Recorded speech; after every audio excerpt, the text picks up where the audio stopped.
আমি কি রাঁধতেছি দেখেন চুলাতে কি অবস্থা। ডাল আর আলু বসাইছি, সকালবেলা রুটি খাবো, আর রাত্রেও কোনো তরকারি নাই, তাই এগুলো বসাইছি।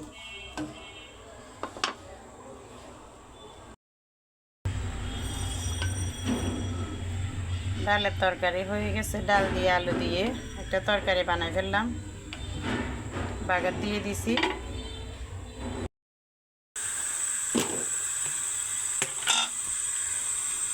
রুটি বানাই এখানে প্রয়োজন করে হালকা সেঁকে রাখি দিয়েছিলাম। এখন রুটি সকালবেলা তাওয়াতে দিচ্ছি, কারণ আমরা স্কুলে যাব, খেয়ে যাবো গা।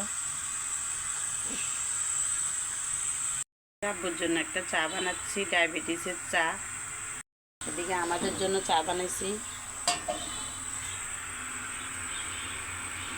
ডাল ভুনা করছি সকালে নাস্তা খাওয়ার জন্য।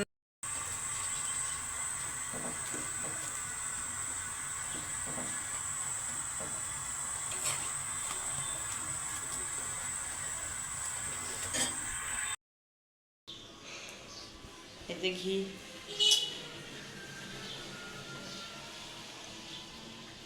দিয়ে তেলে রুটি দিয়ে দিচ্ছি, লাগে লাগে এখন খেয়ে ফেলবে। না বসো, বসে এটা আগে খেয়ে নাও, এখন খাবে।